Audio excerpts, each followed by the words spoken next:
This is the intro video for AP Calculus BC section 4.1, and in this video we're going to be looking at antiderivatives and integrals. So let's start by trying to define what an antiderivative is. A function capital F is an antiderivative of lowercase f if capital F prime is equal to lowercase f. So in other words, capital F is an antiderivative. If you differentiated it, you get this lowercase function f. What we're kind of working around to here is the second sentence. In effect, an antiderivative is the inverse process of the derivative. All the stuff we've been working on with derivatives, the antiderivative is just the inverse of that. So we are looking at the next sentence here. It says, find a function f whose derivative is f of x equals 4x cubed. Let me draw your attention to this word right here, a.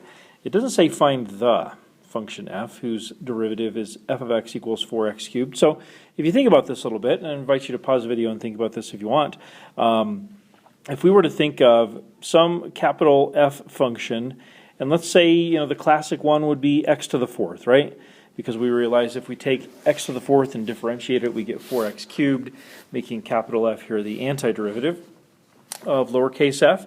But there could be many others. In fact, you could have something like this. F equals x to the fourth plus 2. The reasoning behind that is, of course, is if you differentiate x to the fourth plus 2, you get 4x cubed, and the derivative of a constant like 2 is just 0. So is it possible to have more than one answer to this question? The answer is yes. And the why is the derivative of a constant is equal to 0. So the antiderivative of 4x cubed really is x to the fourth plus any constant. And so for that reason, what we would do is we would, in general, write our antiderivative as f equals x to the fourth plus c, where that c represents just some constant, maybe like the 2 I had before, but of course it could have been x to the fourth plus 3 pi. 3 pi is a constant, so that would also fit in the category of a constant. And then some other just terminology here.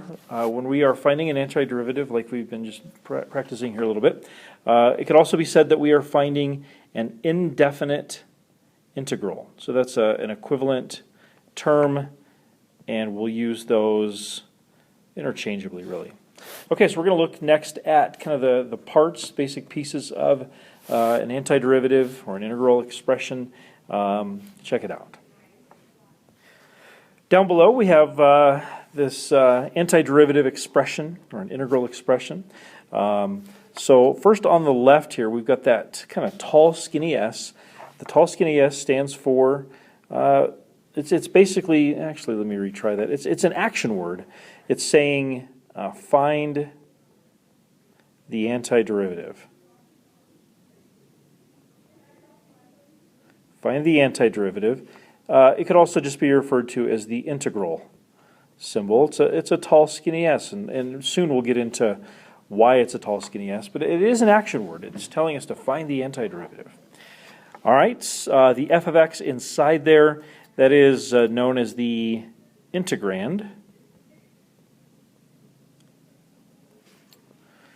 And like we looked at last chapter, that little dx is known as the differential.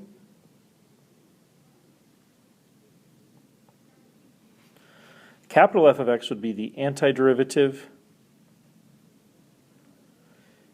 And finally, the plus c is the constant of integration. And like we talked about just a moment ago, that stands for the family of constants that could be added on to the end of antiderivative, any antiderivative, making it still an antiderivative, but it could be many different things. And so collectively, they're just known as a plus c.